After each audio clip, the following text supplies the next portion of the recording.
ఒకవైపేమో అనేక ధర్నాలు చేశాం, నిరాహార దీక్షలు చేశాం. మరి మా నాయకుడు గుంటూరులో 8 రోజులు ప్రత్యేక హోదా గురించి నిరాహార దీక్ష చేయడం జరిగింది. ఢిల్లీలో 2 సార్లు ధర్నా చేశాం. మరి ఢిల్లీలో రాజీనామా చేసిన తర్వాత మా 5 మంది పార్లమెంట్ సభ్యులు 6 రోజులు నిరాహార దీక్ష చేశారు. ఆ తర్వాత మా నాయకుడు అల్లు పెరగకుండా ఒక పట్టుదలతో లక్ష్యానికంటే ఎక్కువగా పాదయాత్ర చేయడం జరిగింది. 3000 కిలోమీటర్లు అంటే 3648 కిలోమీటర్లు పాదయాత్ర చేశారు. ఇంకో వైపేమో చంద్రబాబు నాయుడు రాయలసీమలో పుట్టి రాయలసీమ నుంచి రాజకీయాల్లోకి వచ్చి రాయలసీమ సొంత ఊరని కూడా వదిలేసి కుప్పం పోయి అక్కడ అనేక దఫాలు పోటీ చేసి రాయలసీమ వాసులనే ఆయన అతులు నాటే పరిస్థితి ఏర్పడింది.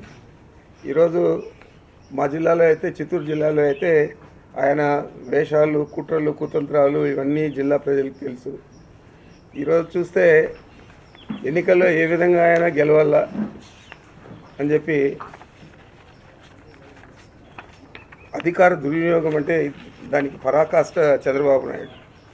ఇంత పెద్ద నివేదిక ఏ నియోజకవర్గంలో ఎవరెవరిని మీరు వైఎస్ఆర్ కాంగ్రెస్ పార్టీకి సంబంధించిన వారిని మీరు మేనేజ్ చేయొచ్చు అని చెప్పి ప్రతి నియోజకవర్గం గురించి 14 నియోజకవర్గాల గురించి ఆయన ఒక నివేదిక ఇవ్వడం జరిగింది. అడిషనల్ డీజీ ఏబి వెంకటేశ్వరరావు గారు.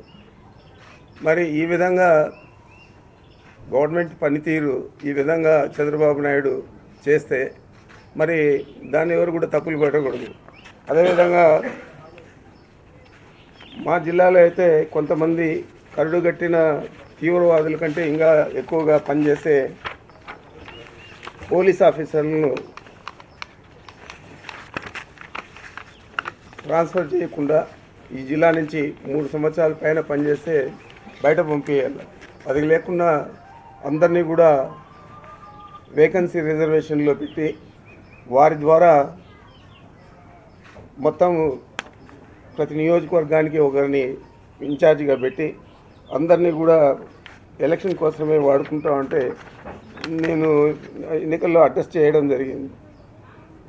ఒకటి నాన్ ఫోకల్ పోస్ట్ అని చెప్పి వేకెన్సీ రిజర్వ్ అంటే నాన్ ఫోకల్ పోస్ట్ కాబట్టి ఈడే పెట్టచ్చు అని చెప్పి జిల్లాలోనే పెట్టుకొని వాళ్ళ ద్వారా ఎలక్షన్స్ అంతా కూడా నడిపే విధంగా చేయడం జరిగింది. దాదాపు ఒక ఇన్స్పెక్టర్ అయితే డబ్బులు కూడా ఒక వ్యాన్లో డబ్బులు కూడా తీసుకొచ్చి 4-5 నియోజకవర్గాలకు ఇచ్చారు. అది ఆ విషయం కూడా మేము తెలియపరిస్తే దాన్ని కనీసం దానికి రెస్పాన్స్ కూడా లేదు. ఇది చాలామంది అధికారులు, ముఖ్యంగా వాళ్ళ పేర్లన్నీ కూడా దీంట్లో ఉన్నాయి, మళ్ళీ కావాలంటే మీరు తీసుకోవచ్చు. నేనే అడ్రస్ చేశాను. అదేవిధంగా ఈ ఎస్పీ గారు అయితే ఇప్పుడు కూడా ఒకే ఒక పక్షంలో పనిచేస్తున్నాడు. తెలుగుదేశం పార్టీ కోసమే నేను పనిచేస్తాననే రీతిలో పనిచేస్తూ ఉన్నాడు. అది కూడా ఎలక్షన్ కమిషన్ గోపాలకృష్ణ ద్వివేదికి నేను అడ్రస్ చేస్తే దాని మీద ఏం చర్యలు లేదు.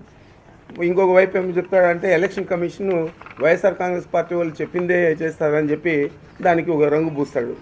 అట్లాగైతే ఈరోజు దాదాపు 11 మంది ఆఫీసర్లను ఒక సామాజిక వర్గానికి సంబంధించిన వారినే ఎక్కువగా దాంట్లో పెట్టుకొని ఈ ఎలక్షన్ విధులకు అంత 14 నియోజకవర్గాలకు కూడా నియమించుకొని వారి ద్వారా అన్ని రకాల ప్రలోభాలు, అన్ని రకాల మాకు నష్టం జరిగే విధంగా వైఎస్ఆర్ కాంగ్రెస్ పార్టీకి చేసిన వ్యక్తి చంద్రబాబు నాయుడు.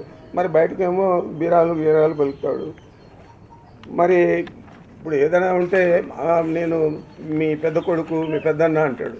పెద్ద కొడుకు, పెద్దన్న అంటే ఇప్పుడు ఆయన కానీ నేను కానీ ఇంకెవరన్నా ఉంటే మా ఇంట్లో మా తల్లిదండ్రిని లేదా మా అన్నదమ్ములను, అక్క చెల్లెళ్ళను సక్రమంగా చూస్తామంటే సొసైటీకి అంతా తెలుస్తుంది.